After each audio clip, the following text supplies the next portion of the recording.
सबसे पहले मैं पालपुर में भाई प्रवीण जी, भाई असीम जी, गौरव जी और पत्रकार बंधुओं का बहुत धन्यवाद करता हूं कि आज आपके बीच में जो हिमाचल प्रदेश की कानून व्यवस्था है,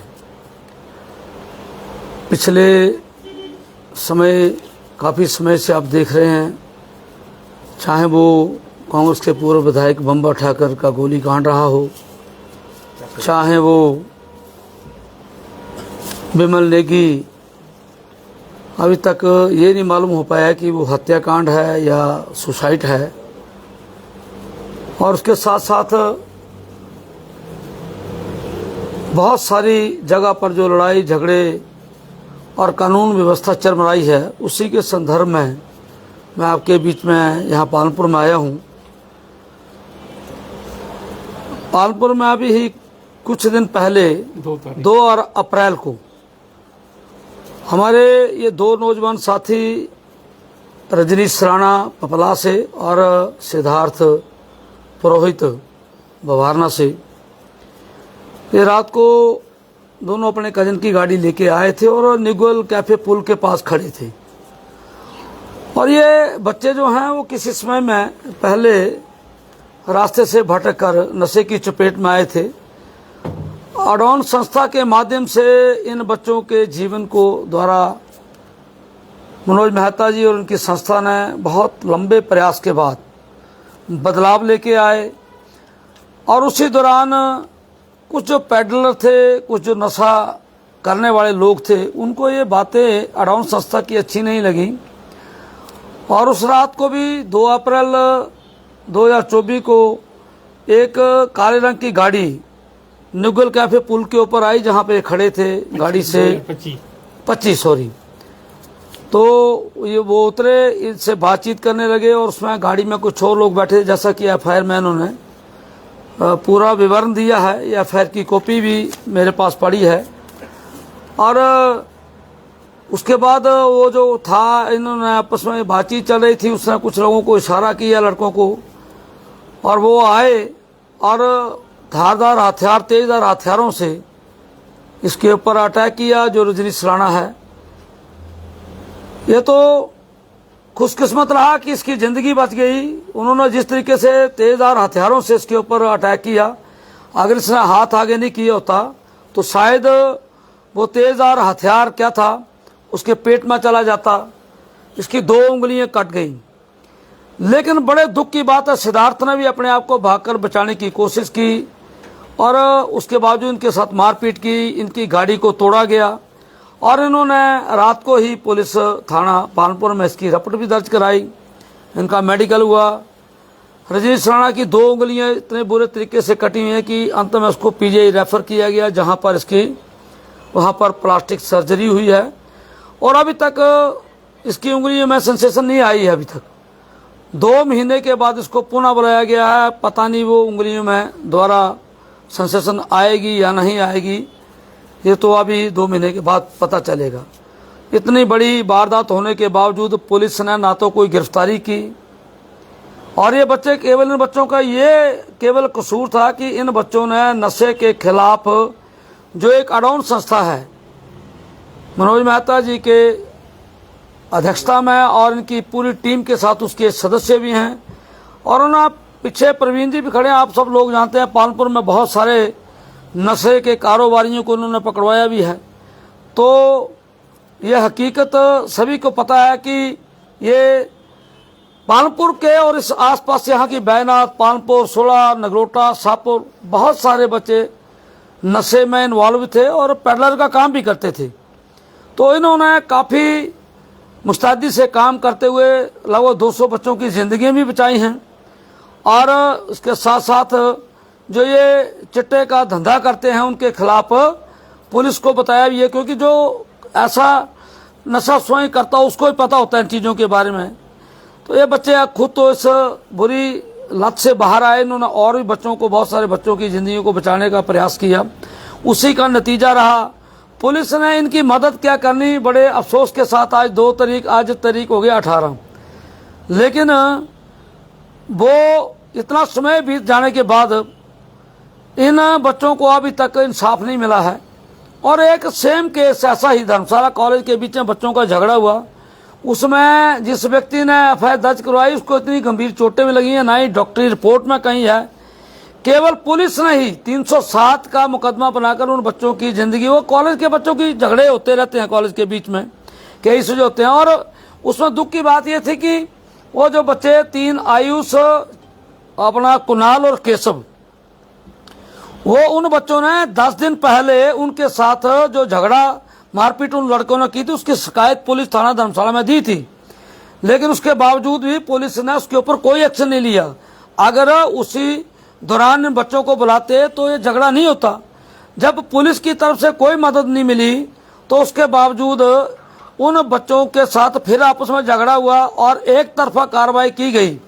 और उन 3 बच्चों के खिलाफ जो अभी भी जुडिशरी उसके अंदर हैं पुलिस रिमांड के ऊपर, उन 3 बच्चों के वो स्टूडेंट हैं, उनकी जिंदगियां बर्बाद करने का एक राजनीतिक प्रेशर उसमें डाला गया।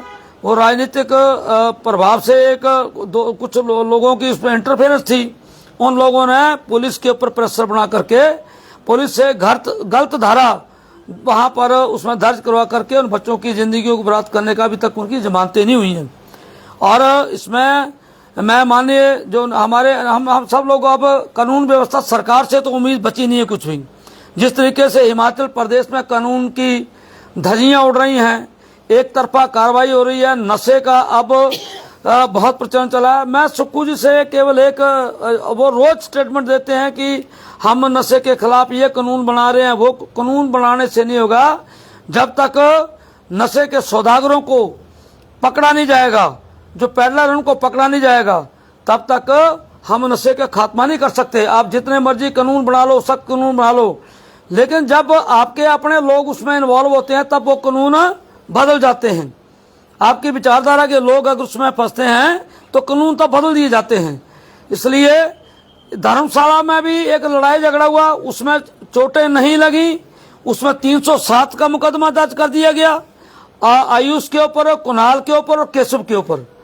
और दूसरी तरफ पालपुर में झगड़ा हुआ, वहां पर तेजधार हथियारों का, वहां पे उन्होंने वेपन यूज किए, हथियार यूज किए, उंगलियां कटी, पीजीआई में ट्रीटमेंट हुई, लेकिन उसके बावजूद अब तक पुलिस ने किसी की गिरफ्तारी नहीं की। रिपोर्ट भी आ गई है और इसकी पीजीआई की रिपोर्ट भी आ चुकी है।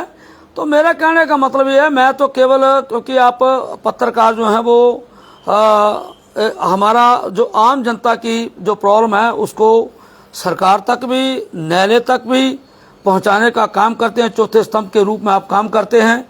मैं आज पालनपुर में केवल इसलिए, पालनपुर ये पपला और बवाना 16 कॉन्स्टिट्यूंसी के बच्चे हैं, ये मैं केवल आपसे इसी उम्मीद से आया हूं कि ये बात पुलिस प्रशासन की आपके इस चैनल के माध्यम से नींद उनकी खुले, वो हकीकत को देखें, वो इस चीज को देखें कि जो लोग समाज को सुधारने का काम कर रहे हैं, अगर उनके ऊपर किसी तरीके से जानलेवा हमले हो रहे हैं तो उन लोगों को इंसाफ मिलना चाहिए। ये जो गुनाहगार 8-10 लोग उसमें इन्वॉल्व रहे, जिन्होंने आकर इनके ऊपर आक्रमण किया, अगर ये रात को भागते नहीं तो हो सकता है इनका मर्डर हो जाता। और अगर ये और सीसीटीवी कैमरे में उनकी फुटेज है, और उसके बावजूद जो हथियार उन्होंने इसको जो मारा था वेपन, अगर ये उंगली से उसको नहीं पकड़ता तो शायद इसकी पेट के अंदर चला जाता, कुछ भी, कोई भी घटना घट सकती थी। गाड़ी पूरी डैम से पूरी, और ये जैसा इनके ताया जी हैं लड़के, उनकी गाड़ी पूरी तोड़ दी गई है। उनके कजन की गाड़ी थी वो, जिसको लेके आए थे। तो मैं मतलब ये पुलिस को, और मैं माननीय जिला कांगड़ा डीजीपी हिमाचल प्रदेश पुलिस से ये विनम्र निवेदन करता हूं कि आप अलग अलग दृष्टिकोण ना अपनाएं। आप पुलिस का काम पुलिस के तरीके से करें, क्योंकि पुलिस का काम सबको न्याय देने का काम है। पुलिस किसी राजनीतिक पार्टी के तले काम नहीं करती है। पुलिस अपने काम को करे, पुलिस बिल्कुल ईमानदारी और स्पष्टता से अपने काम को अंजाम दे। जो गलत है उसके खिलाफ कानूनी कार्रवाई की जाए। ऐसा ही देखो आप, विमल सिंह नेगी जैसे व्यक्ति, ईमानदार व्यक्ति थे, उनका जिन परिस्थितियों में मृत्यु हुई, अभी तक उसकी सीबीआई जांच के लिए उनका परिवार या कई एनजीओ सारी की सारी डिमांड कर रही हैं। सरकार क्यों नहीं उनकी सीबीआई जांच के लिए सीबीआई को लिख रही है, ये एक बड़ा चिंता का विषय है। और इनके अपने पूर्व विधायक रहे उनके ऊपर, और गोलीकांड क्यों हुआ उसके पीछे भी लोग तर्क दे रहे हैं कि उसके पीछे क्या कांड रहे हैं, क्योंकि उनके बेटे स्वयं भी किसी समय में इसी नशे के कारोबार में संलिप्त रहे हैं। तो जो ये बड़ी मछलियां उनको पकड़ने के लिए तब भी वहां ऐसे हुआ था। वो जो लोग हैं अब पता लगेगा, क्योंकि कुछ गिरफ्तारियां हुई हैं, हकीकत सामने आएगी। तो ये इसलिए मैं आज पालनपुर के बीच में आकर के आप सब लोगों के समक्ष इस चीज़ को पुरजोर तरीके से उठाता हूं कि ये जो इन बच्चों के साथ लड़ाई झगड़ा हुआ उसके बारे में पुलिस जो इन बच्चों के पेरेंट्स हैं उनको भी, इन बच्चों को भी एक सीधे तौर पर इन बच्चों की हत्या करने का प्रयास किया गया है। उन बच्चों को पूरा इंसाफ दिया जाए। और ये बच्चे समाज में अगर इस तरीके से जो बच्चे नशे के खिलाफ काम कर रहे हैं, अगर पुलिस उनके साथ इस तरीके से व्यवहार करेगी तो कौन आके समाज को सुधारने का काम करेगा? कोई संस्था आगे नहीं आएगी। इससे पहले भी मतलब दुर्भावना पूर्व तरीके से मनोज मेहता जी का मोबाइल भी रख लिया था उन्होंने, हमारे 2 मोबाइल तब भी हाँ 2 मोबाइल अभी वो तो पुलिस उन्होंने लिए होंगे, उसमें फुटेज देखें, सीसीटीवी फुटेज में सब कुछ है, मोबाइल में देख लें कि क्या बात है। तो मैं आपसे, और ये जो धर्मशाला में जो बच्चे हैं उनके खिलाफ जो गलत धाराएं दर्ज की गई हैं आयुष, कुणाल और केशव के खिलाफ, उन धाराओं को द्वारा हम उसमें अदालत माननीय न्यायालय में भी इसकी अपील करेंगे कि एक जैसे लड़ाइयां हुई हैं दोनों तरफ, लेकिन एक तरफ 307 लगती है और दूसरी तरफ आप केवल छोटी सी धारा लगाकर आज तक उनकी गिरफ्तारी नहीं की जाती है। ये कौन सा कानून है? पुलिस इसके बारे में जवाब दे जनता को, वरना मुझे लगता है कि आने वाले समय में जनता को खुद ही इंसाफ करना पड़ेगा फिर। और ये अगर इसी तरीके से चलता रहा तो वैसे ही प्रदेश सरकार से जनता दुखी है, कानून व्यवस्था भी नहीं बची, तो फिर जनता को कानून अपने हाथ में लेने पड़ेंगे। जनता को कुछ न कुछ करेगी, जब इंसाफ नहीं मिलेगा तो तब जाकर के फिर क्रांति आएगी एक। और ये लोगों को अपने हाथ में कानून लेना पड़ा तो ये बड़ा दुर्भाग्य होगा हिमाचल प्रदेश देवभूमि वीर भूमि के साथ, कि इस देवभूमि वीर भूमि में इतना नशे का प्रचलन हो गया है, इतनी गुंडागर्दी बढ़ गई है, सरेआम गोलीबाजी चल रही है, तलवारें लहराई जा रही हैं, खुंखरियां मार दी जा रही हैं, है ना, लोगों के मर्डर हो रहे हैं, कई रेप केसेस हो रहे हैं। ये सरकार कर क्या रही है? किसी भी तरीके से सरकार कहीं भी फिट नहीं बैठी है। तो मैं आप सभी का धन्यवाद करूंगा, क्षमा भी चाहूंगा, थोड़ा आपके बीच में लेट पहुंचा। और ये आदमी जो है पंजरकुई साल गाँव है, घाड़ आदमी घाड़ के है पंजरकुई साहब। इसमें अपने कुक्का जी, इसमें जो इन्वॉल्व कितने लोग इन्वॉल्व थे? जो लड़ाई झगड़ा ये हुआ है इसमें कितने इन्होंने लिखाया उसमें कितने लोग थे? 10 से ऊपर 2 गाड़ियां थी उनकी, 10 से ऊपर लोग थे। इन्होंने गाड़ियों के नंबर भी दिए हुए इसमें, FIR में गाड़ी के नंबर वगैरह आपको इसकी प्रति दे दी जाएगी। और ये पुलिस ने रजिस्टर्ड की है ना ये कंप्लेंट। और 10 से ऊपर थे, 10 से ऊपर लोग थे। और लड़ाई क्यों हुई? लड़ाई मैंने बताया कि ये नुगुल कैफे के पुल के ऊपर खड़े थे और वो आए, गाड़ी रोकी स्कॉर्पियो और दूसरी गाड़ी, और फिर आकर के उन्होंने इनके पहले एक आया गाड़ी से उतरा, इनसे बातचीत की। बेसिकली कारण इसका यही रहा है कि वो जो लोग हैं वो नशे का काम करने वाले लोग थे। उसमें कुछ नशेड़ी लोग थे और कुछ जो थे वो पैडल का नशे का काम करते वही लोग थे। ये जैसा कि ये बता रहे हैं, कहाँ से हैं वो? पंजरकुई साहब घाट गांव से हैं वो, पंजरकुई के साथ में। और ये उनकी पृष्ठभूमि पुलिस के पास है, उनके खिलाफ भी केस हुए हैं पहले। अच्छा। इन्होंने उनके कई बार उनके इन्फॉर्मेशन दी है उनके बारे में। कॉम्प्रोमाइज के लिए फोन आया, अभी उनके फोन आए, कॉम्प्रोमाइज। इस बच्चे की जिंदगी खराब हो गई। अब ये नौजवान बच्चा है, पढ़ा लिखा बच्चा है, 2 उंगलियां इसकी काम नहीं कर रही हैं, 32 साल उम्र है। हाँ।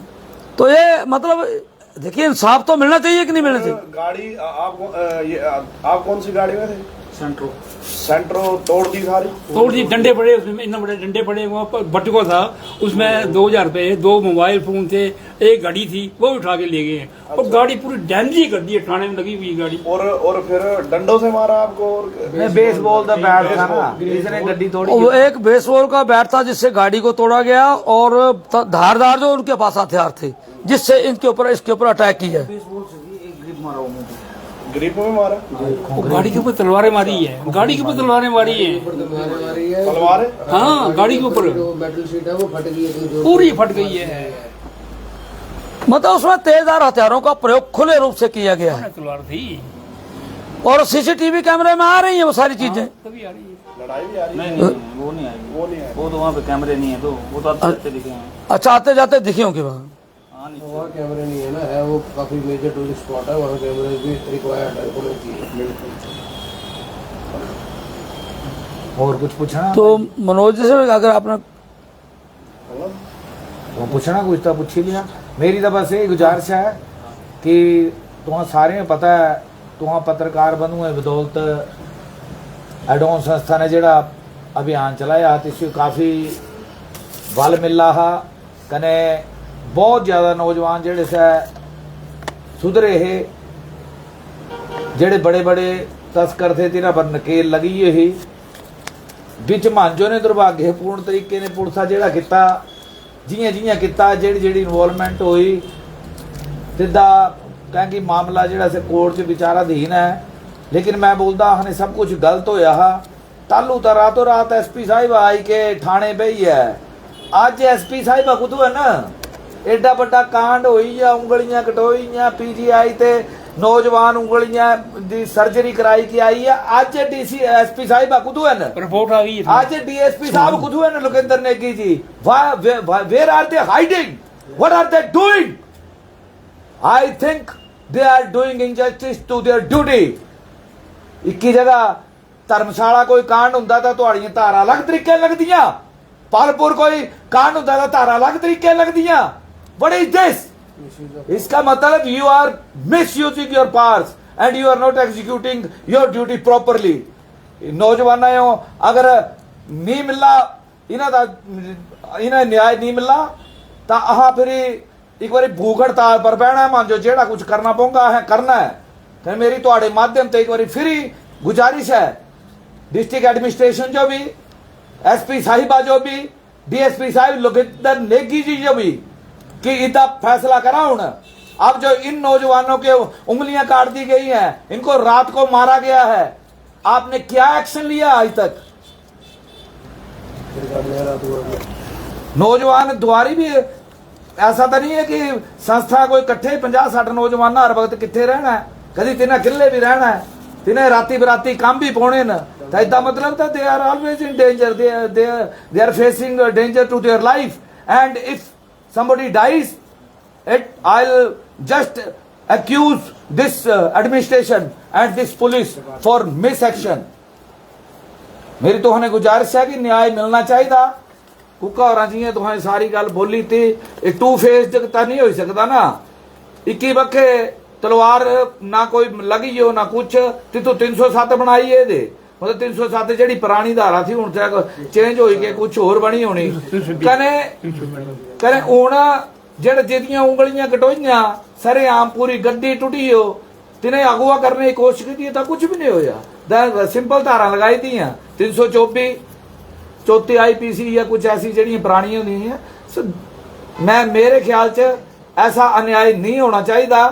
कने तुहां गलांदे कि तुहां नशे के खिलाफ लड़ाई लड़नी है, तुहां 50-70 तस्कराए हो, रातों रात जानी के चुक्की लै दे कने बोला दे लड़ाई खत्म हुई है। नशा वैसे का वैसे ही बिक रहा है, अभी भी पालमपुर में उससे ज्यादा बिक रहा है। मैं कह रहा हूं बड़ी एक बार फिर से, जहां मौतें हो गई वहां आपने कुछ नहीं किया, अपराधी छूट गए, कने फिर इं बड़ टुक्का होंगी रहनी कने पुलिस गलाना भाई जो कोई काम करने वाली संस्था है उसके ऊपर आप अटैक करेंगे। That's so good, that's so good.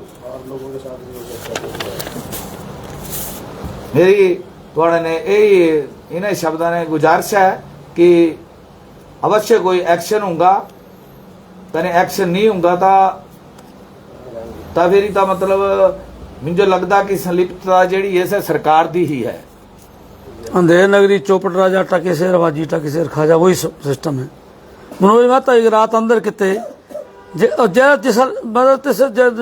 झगड़ा सो किता तो पुलिस ने तिस गया ही नहीं तू, और बिना वजह ऐसा कूंदे दारा लगाई थी ना भाई एक दिन तू हाँ राती कुछ जरा काम समाज जो सुधारने काम करा तिसो, मतलब इसका मतलब है कि पुलिस भी नहीं चाहती कि नशा खत्म होवे। और जितने बच्चे पिछले दिनों च मरे ना, मतलब जड़े हालात अजकल एक दो दो बच्चे न, और जितना बच्चा चली जाता, चाहे ओवरडोज ने चली जाता, चाहे इसने चली जाता, जितने पकड़े तो वहाँ इससे पहले भी नगोटे पकड़ाए बंदे, एक बारी नहीं 3-3 बारी चिट्टा बेदे पकड़ोए, लेकिन छुट्टी होंगे फिर पूरा परिवार में इन्वॉल्व होता थे ना, था घरयाली तक इन्वॉल्व होनी है। तो ये कराने मतलब कि थोड़ा हाँ पुलिस करना है, गुजारिश भी करते हैं। देखिए सबसे पहले तो हम हाथ जोड़कर रिक्वेस्ट कर रहे हैं कि इन बच्चों को इंसाफ मिलना चाहिए, और जो धर्मशाला में बच्चे, कॉलेज के बच्चे हैं, उनका फ्यूचर बर्बाद ना करे पुलिस। उनके भी बच्चे हैं, उनके साथ जो अन्याय किया जा रहा है, उनके ऊपर 307 लगा दी गई, और इनके ऊपर इनकी गाड़ी तोड़ दी गई, इनके ऊपर जानलेवा हमला हुआ, वहां पे कोई कार्रवाई नहीं। ये दोहरा कानून नहीं चलेगा। वरना मैंने आपको बताया कि फिर अब मजबूरन हम लोगों को सड़कों पे उतरना पड़ेगा, थाने के घेराव करने पड़ेंगे। और उससे पहले कई बार हुआ है, थाने जलाए गए हैं, थानों का घेराव हुआ है, उसका क्या फायदा फिर। तो ये मैं आप सभी का पुनः धन्यवाद करता हूं कि घर के परिवार के लोग कितने दुखी हैं। मैं बोलूंगा कुछ चिरे नहीं। सर मैं भी बोलूंगा थोड़ा सा, बोलूं? हाँ, ये दो लड़के हैं, ये दोनों माँ प्यो के अकेले, एक लड़का ये है और एक है, दोनों अकेले हैं। इससे ये साबित होता है कल को थाने हमला कर देंगे, 25-30 आदमी थाने वाले को मार देंगे। क्या कहाँ सोई है गवर्नमेंट है, क्यों नहीं पकड़ रहे इनको? 2 तारीख को कांड हुआ है, आज 18 तारीख हो गई, 4 चक्कर हम थाने मारा है। बताओ कैसी कानून व्यवस्था है। ठीक है विक्रम, ठीक है, धन्यवाद। धन्यवाद।